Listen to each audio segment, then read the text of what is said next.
Hello guys, welcome back to my channel. तो ये होने जा रहा है last lecture of this chapter animal tissue, और फ्रॉग का भी लास्ट टॉपिक होने वाला है जो कि है रिप्रोडक्टिव सिस्टम, जो कि बिल्कुल लास्ट में एनसीईआरटी के दे रखा है। इसके बाद जो बिल्कुल लास्ट टॉपिक रह जाएगा वो रह जाएगा इकोलॉजिकल इंपॉर्टेंस, वो मैं सबसे लास्ट में कवर कर दूंगी। तो हम स्टार्ट करते हैं विद द रिप्रोडक्टिव सिस्टम, जिसमें हमें मेल रिप्रोडक्टिव सिस्टम को भी पढ़ना है और फीमेल रिप्रोडक्टिव सिस्टम को भी पढ़ना है। अब देखिए, सबसे पहले मैं बात करती हूँ मेल रिप्रोडक्टिव सिस्टम की। ठीक है, मेल रिप्रोडक्टिव सिस्टम की कि मेल में क्या देखने के लिए मिलता है। जब मैं मेल की बात करती हूँ तो मैं आपको ज्यादातर डायग्राम से समझाऊंगी, आप खुद से लाइन बना के लिख सकते हैं। मैं डायग्राम से समझाना ज्यादा पसंद करूंगी क्योंकि इससे आप बहुत आसानी से चीजों को खुद इंग्लिश में कन्वर्ट करके लिख सकते हैं। सबसे पहले आपको क्या करना है, दो आप किडनी बना लीजिए। ठीक है, ये आपने बना ली दो किडनी। ठीक है, दो किडनी बना ली है, मैंने बताया था। ये हो गया आपके यूरेटर, कुछ इस प्रकार के होगा यूरेटर। ठीक है, इसको मान लीजिए यूरेटर। ज्यादा अच्छी नहीं बनी पर इसको मान लीजिए आप यूरेटर। ठीक है, इसको मान लीजिए यूरेटर। मैंने बोला ये बनाई मैंने किडनी, ठीक है, ये बनाई मैंने किडनी और ये बनाए मैंने यूरेटर्स। और मैंने आपको बताए थे किडनी कैसे होते हैं, पेयर्ड होते हैं, यूरेटर्स भी कैसे होते हैं, पेयर्ड होते हैं। मैं एक्सक्रीटरी सिस्टम बता रही हूँ। फिर मैंने आपको बताया था कि ये ओपन होगा इनटू द क्लोएका रीजन। किस में ओपन होगा? क्लोएका रीजन में ओपन होगा। ठीक है, किस में ओपन होगा? क्लोएका। तो इसको आप बड़े बड़े अक्षरों में लिख सकते हैं, क्लोएका। और ये हो गया क्लोइकल अपर्चर। ये मैं आपको एक्सक्रीटरी सिस्टम में पढ़ा सकती हूँ। ठीक है, पढ़ा चुकी हूँ। यहाँ कहीं से आपका रेक्टम आ रहा होगा डाइजेस्टिव सिस्टम से, और यहाँ पर आप बना सकते हैं यूरिनरी ब्लैडर। यूरिनरी ब्लैडर कुछ इस प्रकार का डायग्राम है। ठीक है, इसका बहुत इजी से समझ सकते हैं। देखिए, मैंने बोल दिया ये हो गया आपका डाइजेस्टिव सिस्टम का पार्ट, और ये हो गया मैंने पूरा एक्सक्रीटरी सिस्टम बना दिया। अब इसी में ये मैं आपको रिप्रोडक्टिव सिस्टम बनाकर दिखाऊंगी, क्योंकि ये सारे सारे इंटरकनेक्टेड होते हैं। किसकी वजह से? क्लोएका रीजन की वजह से। क्योंकि मैंने आपको बताया था क्लोएका एक ऐसा रीजन है जिसमें डाइजेस्टिव सिस्टम भी, इससे आप समझ सकते हैं, जिसमें डाइजेस्टिव सिस्टम भी ओपन हो रहा है, जिसमें एक्सक्रीटरी सिस्टम भी ओपन हो रहा है, और अभी मैं आपको रिप्रोडक्टिव सिस्टम भी ओपन करके दिखाऊंगी। तो मैंने कहा कि ये किडनी हो गए, ये दो यूरेटर हो गए, ये किसमें ओपन हो रहा है? क्लोएका रीजन में। ठीक है, यहाँ से जो सुसु हो रही है, जो सुसु आ रही है, यूरिन आ रहा है, जो यूरिया आ रहा है, वो क्लोएका रीजन में ओपन हो रहा है। और यहाँ से जो पोटी आ रही है वो भी क्लोएका रीजन में। ठीक है, वो भी क्लोएका रीजन में इकट्ठा हो रही है, और ये सारा का सारा बाहर जो है किसके थ्रू आ जा रहा है? क्लोइकल अपर्चर के थ्रू बाहर आ जा रहा है। ये सारा का सारा जितना भी माल मसाला है वो क्लोइकल अपर्चर के थ्रू बाहर आ जाएगा। ठीक है, क्लोइकल अपर्चर के थ्रू बाहर आ जाएगा। अब मैं मेन टॉपिक क्या है, मेन मुद्दे की बात क्या है कि मैं आपको रिप्रोडक्टिव सिस्टम दिखाऊं। मेन रिप्रोडक्टिव सिस्टम आपको क्या रखना है, सबसे पहले आपको यहाँ पर ऐसे हाथ बनाने हैं। ठीक है, जो आपकी एनसीईआरटी में कुछ इस प्रकार का स्ट्रक्चर, कुछ इस प्रकार का स्ट्रक्चर दे रखा है। ये कुछ नहीं, सिर्फ फैट बॉडीज है। इसको सिर्फ आप डायरेक्ट, आपको ये डायग्राम अगर बनाने के लिए भी आएगा तो आप डायरेक्ट लिख लीजिएगा फैट बॉडीज। इसको इतना कुछ लर्न करने की जरूरत नहीं है, आपने बना दिया फैट बॉडीज। अब यहाँ पर आपका मेन स्ट्रक्चर प्रेजेंट है टेस्टीज। ये क्या हो गए? टेस्टीज। यहाँ पर भी टेस्टीज। तो यहाँ पर मैं लिखती हूँ टेस्टीज का डिस्क्रिप्शन। ठीक है, टेस्टीज का description. Testes are yellowish, yellow colour के ओवियोइड स्ट्रक्चर हैं, येलोइश। ठीक है, येलोइश ओवियोइड स्ट्रक्चर हैं, यानी कि ओवल शेप के हैं, ओवल शेप के हैं और येलो कलर के। Testes are yellowish ovoid structures. क्या है? स्ट्रक्चर्स है। ठीक है, क्या है? स्ट्रक्चर्स है टेस्टीज। ठीक है, टेस्टीज क्या होगा? ये टेस्टीज हो गए, जो मैंने छोटे छोटे दो गोले बनाए। तो मैं सोच रही हूँ कि फैट बॉडीज को हम थोड़ा यहाँ पर थोड़ा अलग से बना देते हैं, फिर टेस्टीज को थोड़ा अच्छे से, क्योंकि अच्छे से वो नहीं हो रहा है। ठीक है, जैसे मैंने बना दिया ऐसे बड़े बड़े, ये हो गए टेस्टीज। ठीक है, ये हो गए टेस्टीज। और यहाँ पीछे से हाथ बना लीजिए, मान लीजिए ये हो गया आपका फैट बॉडीज। ठीक है, कुछ इस प्रकार की हो गया आपकी फैट बॉडीज। ठीक है, ये दो बना दिए मैंने टेस्टीज। सबसे पहले आपको पता चलता है कि टेस्टीज कैसे होते हैं, पेयर्ड स्ट्रक्चर कैसे होते हैं। मैं इसलिए बड़ा बड़ा लिखा है क्योंकि इंपॉर्टेंट है। दो टेस्टीज दिख रहे हैं ना, एक तो नहीं दिख रहा, दो दिख रहे हैं। फिर मैंने बोला येलो कलर के होंगे। टेस्टीज कैसे होंगे? येलो कलर के होंगे। किस कलर के होंगे? येलो कलर के होंगे। ओवियोइड का मतलब होता है ओवल शेप के। ओवियोइड का मतलब क्या होता है? ओवल शेप के होते हैं। अब मैं इस टेस्टिस को यहाँ थोड़ा जूम करके दिखाती हूँ। मैंने कुछ इस प्रकार का टेस्टिस बनाया। अब इन टेस्टिस से इस प्रकार के 10 से 12, ठीक है, 10 से 12 वासा एफरेंशिया निकल रहे होंगे। वासा, इसको अच्छे से लिखते हैं, वासा एफरेंशिया, वासा एफरेंशिया। यहाँ पर हम छोटे छोटे बना देते हैं। ये 10 से 12 निकले वासा एफरेंशिया। ठीक है, ये हो गए 10 से 12 वासा एफरेंशिया। ठीक है, अब ये वासा एफरेंशिया मतलब समझ रहे हैं कि किडनी के ऊपर, किडनी के अपर पार्ट में, किडनी के अपर, ये किडनी हो गए के किडनी के अपर पार्ट में टेस्टीज प्रेजेंट है। टेस्टीज से निकल रहे हैं 10 से 12 वासा एफरेंशिया। ये मैंने जूम करके बनाया था, ऐसे समझ सकते हो। यहाँ पर आपको ये हो गया किडनी, ठीक है, इसको समझ लीजिए ऐसे किडनी, ये हो गया किडनी, किडनी हो गया।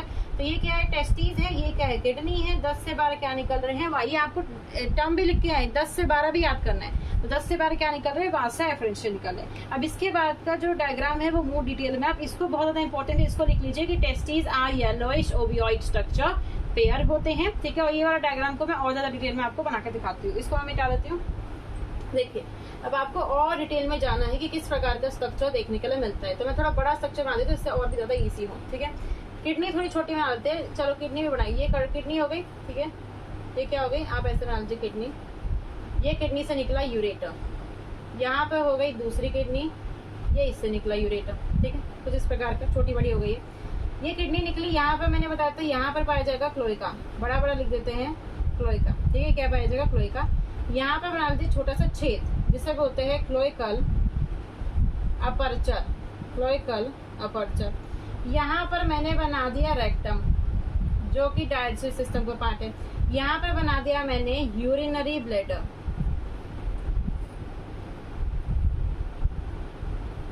यूरिनरी ब्लैडर, ठीक है। अब मैं आपको बताती हूँ, मैंने बोला ये दो तो स्ट्रक्चर हो गए किडनी, ठीक है। ये आपका पाया जाएगा फैट बॉडीज। पहले मैं टेस्टिस, ये हो गई एक टेस्टिस, ये हो गई दूसरी टेस्टिस। यहाँ से निकली 10 से 12 vasa efferentia. Vasa efferentia nothing but क्या है, नथिंग बट क्या है, ट्यूब्स है, ठीक है। आप ऐसा मत समझ लीजिए, आप ऐसा मत समझिए कि आखिर में वासा एफरेंशिया है क्या, वासा एफरेंशिया नथिंग बट ट्यूब्स, ठीक है। ऐसी 10 से 12 छोटी छोटी क्या है, ट्यूब्स है। 10 से 12 छोटी छोटी क्या है, ट्यूब्स है। और यहाँ पर आप फैट बॉडी से, ये हो गया आपकी फैट बॉडी, जो कि एनसीईआरटी में दे रखा है, ये हो गई फैट बॉडी, ठीक है। रफ डायग्राम मैंने अच्छे से बना रखा है। मैंने आपको बोला 2 किडनी है, 2 यूरेटर है, ठीक है। 2 किडनी है, 2 यूरेटर है। मैंने आपको एक चीज बनाई थी कि ये जो यूरेटर, जब मैं आपको ये एक्सक्रीटरी सिस्टम बना रही थी, तो मैंने आपको बताया था यूरेटर क्या होता है, यूरिनोजेनिटल डक्ट। यूरिनोजेनिटल, जो पिछली क्लास को रिवाइज करके आएंगे उनके लिए बहुत इजी होगा, पर आप तोड़ तोड़ के समझिए। यूरिनो का मतलब होता है यूरिन, जेनिटल का मतलब होता है your reproductive organs. Urinogenital duct का मतलब मैंने बोला था जहां से स्पर्म भी गुजरे प्लस में यूरिन भी गुजरे, ऐसी जगह जहां से, ऐसी पाइप जहां से स्पर्म भी गुजर रहा है, ऐसी पाइप जहां से स्पर्म भी गुजर रहा है और यूरिन भी गुजर रहा है, ठीक है। स्पर्म भी गुजर रहा है, यूरिन भी गुजर रहा है, उसको हम क्या कहते हैं, यूरिनोजेनिटल डक्ट कहते हैं। अब मैंने क्या कहा, यहाँ पर टेस्टिस हो गया, 10 से 12 वैसा एफरेंशिया हो गया। अब क्या होगा, यहाँ से निकलेगी बीडर्स कैनाल। क्या निकलेगी, बीडर्स कैनाल। आप ये लिख लीजिए,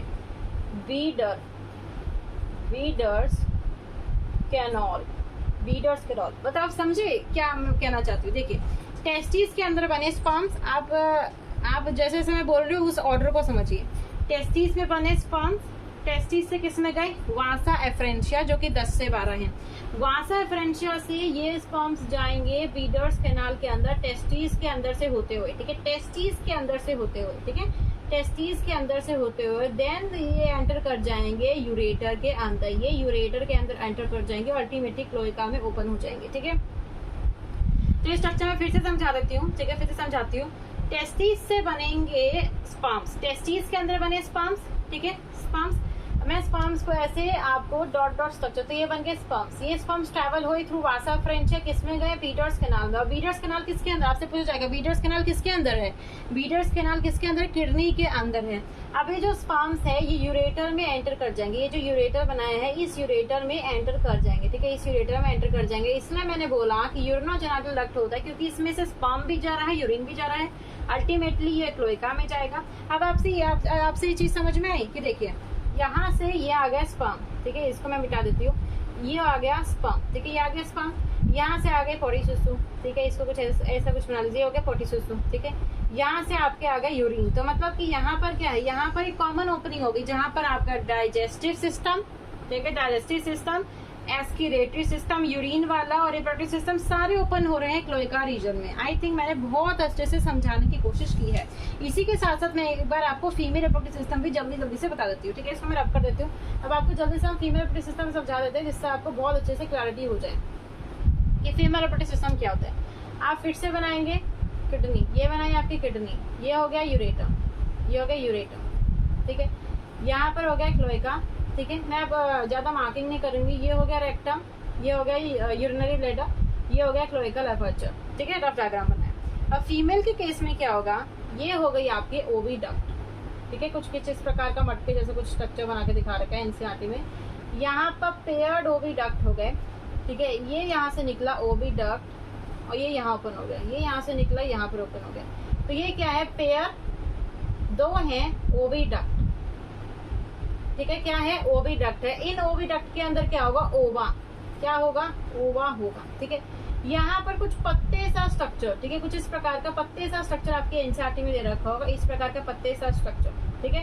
इन पत्ते से स्ट्रक्चर को हम बोलते हैं ओवरीज, ठीक है। तो आप ये समझ ले, ओवरीज है, ठीक है, ओवरीज से निकली ओविडक्ट, ठीक है, ओविडक्ट के अंदर है ओवा और ओवा जाएगा इनटू द क्लोइका, समझ में आया। अब इससे आपको क्या समझ में आता है, क्या ये ओवा वाली जो लाइन है, जो ओवा वाली ट्यूब है, क्या ये यूरेटर से मिली, नहीं मिली ना। ओवा अलग खुल रहा है, यूरेटर अलग खुल रहा है, ठीक है, ओवा अलग खुल रहा है, यूरेटर अलग खुल रहा है। तो आपको एक सेपरेट ओपनिंग दिख रही है कि नहीं, सेपरेट ओपनिंग दिख रही है, ठीक है। यहाँ पर कोई कॉमन ओपनिंग नहीं है, वेरस मेल में कॉमन ओपनिंग देखने के लिए मिलती है, यहाँ पर किसी प्रकार की कॉमन ओपनिंग नहीं है, ठीक है। आपका ओविडक्ट अलग ओपन हो रहा है, क्लोइका में सेपरेटली ओपन हो रहा है। ये मैं पहले से लिखवा चुकी हूँ, सिर्फ मैं आपको डायग्राम से समझा रही हूँ। और आपका जो यूरिनरी सिस्टम है वो भी अलग ओपन हो रहा है, ठीक है। तो यहाँ पर आपका रिप्रोडक्टिव सिस्टम पूरा का पूरा खत्म होता है। ये एक चीज आपको, एक फैक्ट वाली बात है जो याद करनी है, जो मैंने आपको बताया था कि जब मैंने बोला कि ये आपकी किडनी है, यहाँ पर कहीं टेस्टिस प्रेजेंट है, तो टेस्टिस हवा में थोड़ा लटक रही है। आप बताइए, टेस्टिस हवा में लटकेंगी, नहीं लटकेंगी ना, गिर जाएंगी बेचारी। तो ये क्या है, यहाँ से चिपकेंगी, यहाँ पर ये चिपकी होंगी, मैं ऐसे लिख देती हूँ, ये यहाँ पर ग्लू होंगी, ग्लूड बाय, चिपकी होंगी bye double fold of, double fold of, ये बहुत ज्यादा इंपॉर्टेंट है, पेरिटोनियम, पेरिटोनियम जिसे हम क्या कहते हैं, ठीक है, मेसोर्कियम, जिसे हम क्या कहते हैं, एक मिनट, मेसोर्कियम, क्या कहते हैं, मेसोर्कियम कहते हैं। बहुत ज्यादा इंपॉर्टेंट है, आप इसको सिंपल भाषा में लिख लीजिए कि जो आपका टेस्टिस यहाँ पर लटक रहा है, ये टेस्टिस जो अपर पार्ट में है, ये हवा में तो नहीं लटकेगा, किसी से तो चिपका होगा, किसी तो फेविकॉल से चिपका होगा। तो वो जो फेविकॉल है, यहाँ पर देख लीजिए, ये जो फेविकॉल से ये जो चिपका हुआ है, फेविकॉल से, वो क्या है, डबल फोल्ड ऑफ पेरिटोनियम, जिसे हम मेसोर्कियम बोलते हैं। क्या बोलते हैं, मेसोर्कियम, बार बोलिए, क्या बोलते हैं, मेसोर्कियम बोलते हैं, क्या बोलते हैं, मेसोर्कियम बोलते हैं। ये चीजें समझ में आती है। तो ये आपका पूरा रिप्रोडक्टिव सिस्टम कंप्लीट हो गया, मैंने आपको बहुत अच्छे से समझा दिया। एक आपको कुछ चीजें आपको लर्न करनी है, वो ये है कि जो मैच्योर फीमेल होती है, जो मैच्योर फीमेल फ्रॉग होती है, वो 2500 से 3000 अंडे देती है। 2500 से, ऐसे लिख लीजिए, 2500 से 3000 ओवा देती है at a time, at a time. Frog के केस में फर्टिलाइजेशन, जिसको हम बोलते हैं फ्यूजन ऑफ गैमेट्स, वो एक्सटर्नल होता है, ठीक है, पानी के अंदर होता है, इन वाटर, एक्सटर्नल होता है। वैसे ह्यूमन बींग्स के अंदर, फीमेल बॉडी के अंदर होता है, पर यहाँ पर एक्सटर्नल होता है पानी के अंदर, ठीक है, एक्सटर्नल होता है पानी के अंदर। इसकी जो लार्वल स्टेज होती है, फ्रॉग के केस में लार्वल स्टेज देखने के लिए मिलती है। इसकी जो लार्वल स्टेज होती है उसे हम टैडपोल कहते हैं। क्या कहते हैं, टैडपोल कहते हैं, ठीक है। टैडपोल का जो एक्सक्रीटरी प्रोडक्ट होता है वो अमोनिया होता है, ये इंपॉर्टेंट है, और उसके पास गिल्स होते हैं, वेरस फ्रॉग्स के पास नहीं है। आफ्टर मेटामॉर्फोसिस, मेटामॉर्फोसिस एक क्या है, डेवलपमेंटल स्टेज है, जिससे जो आपका ऑर्गेनिज्म है वो लार्वल स्टेज से, from larva it changes into the adult, ठीक है। इतनी चीजें याद कर लीजिए, फैक्ट से इसको लर्न कर लीजिए कि फर्टिलाइजेशन एक्सटर्नल होती है, वाटर के अंदर होती है फ्रॉग्स के केस में, ठीक है। फर्टिलाइजेशन एक्सटर्नल होती है, पानी के अंदर होती है। मैच्योर फीमेल फ्रॉग जो होगी उसके अंदर 2500 से 3000 ओवा एट अ टाइम निकालेगी। जब वो एक रिप्रोडक्शन करेगी तो 2500 से 3000 ओवा एट अ टाइम निकालेगी। इसके लार्वल स्टेज को टैडपोल कहते हैं। जो ये एक्सेप्शन है कि देखो, मैंने आपको बताया था कि जो फ्रॉग होते हैं वे यूरियोटेलिक होते हैं, यूरिया निकालते हैं, पर इसका जो टैडपोल होता है वो अमोनिया निकालता है, ठीक है। मैंने आपको बताया था कि फ्रॉग में किसी प्रकार के गिल्स नहीं पाए जाते, पर टैडपोल के पास पाए जाते हैं। और सबसे लास्ट बात है कि अब ये लार्वा है, लार्वा को अडल्ट में तो चेंज होना पड़ेगा ना, जो मैच्योर जो फ्रॉग होता है उसमें चेंज होना पड़ेगा। वो कौन सी प्रोसेस से चेंज होगा? मेटामॉर्फोसिस से, मेटामॉर्फोसिस से। इसको आप नोट डाउन कर सके। अब लास्ट जो चीज रह गई है वो रह गई है इकोलॉजिकल इंपॉर्टेंस फ्रॉग की। इसको मैं आप एक स्टोरी के इस फॉर्म में मैं आपको समझाऊंगी। आपको क्या समझना है, एक है जंगल, ठीक है, एक है जंगल, ठीक है, या आप समझ लीजिए एक है क्रॉप फील्ड। क्रॉप फील्ड का मतलब समझते हैं जहाँ पर आपका गेहूं, आपका चावल, ये सब चीजें बोए हुई हैं, ठीक है, क्रॉप फील्ड है। अब देखो क्रॉप फील्ड में क्या होगा, फ्रॉग पाए जाते हैं, ठीक है। फ्रॉग क्या करेंगे, फ्रॉग पाए जाते हैं, वो फ्रॉग क्या करेंगे, फ्रॉग ईट इंसेक्ट्स। जो भी इंसेक्ट्स मंडरा रहे होंगे वो उन इंसेक्ट्स को खा लेंगे, जिसकी वजह से फ्रॉग ने क्या किया, प्रोटेक्ट किया क्रॉप्स को। क्यों क्या है, देखो जो इंसेक्ट्स होते हैं, जैसे आपने टिड्डियों का नाम सुना होगा, ठीक है, वो क्या करते हैं, क्रॉप्स को नुकसान पहुंचाते हैं, ठीक है, वो अल्टीमेटली क्या करते हैं, क्रॉप्स को नुकसान पहुंचाते हैं। तो फ्रॉग क्या कर रहा है, उन्हीं इंसेक्ट्स को खा जा रहे हैं। फ्रॉग क्या कर रहा है, आप इसी फ्लो चार्ट में याद करिए कि क्रॉप फील्ड के अंदर फ्रॉग पाए जाते हैं, वो फ्रॉग इंसेक्ट्स को खा जाते हैं। अल्टीमेटली फ्रॉग का क्या काम हुआ, to protect the crops. Frog ने क्या काम किया, फ्रॉग ने क्या काम किया, प्रोटेक्ट द क्रॉप्स। फ्रॉग ने क्या काम किया, प्रोटेक्ट द क्रॉप्स। पहला इसका इकोलॉजिकल इंपॉर्टेंस हो गया। दूसरा जो इसका इकोलॉजिकल इंपॉर्टेंस है, ये एक प्रकार का कनेक्टिंग लिंक है, ये एक प्रकार का कनेक्टिंग लिंक है between food chain and food web. Connecting link between food chain and food web.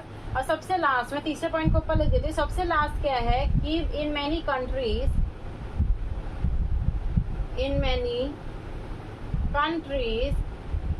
Muscular legs, जो टांगे होती हैं, जो टांग जैसे चाइना वाने के लोग जो होते हैं, muscular legs of frog are eaten, उन्हें क्या करता है, खाया जाता है। ये भी एक, तो ये तीन है, इनको अच्छे से याद कर लीजिए। इन पे आपका अगर सीबीएसई वालों को दिमाग घूमा तो तीन नंबर का क्वेश्चन बना के दे सकता है। तो इन तीनों पॉइंट्स को आप लिख देना, ऐसा फ्लो चार्ट पे बना के आ सकते हो। तो क्रॉप फील्ड क्या, तो मैं फिर से ये चीज रिपीट कर दूंगी, फिर आपका चैप्टर कंप्लीट हो जाएगा।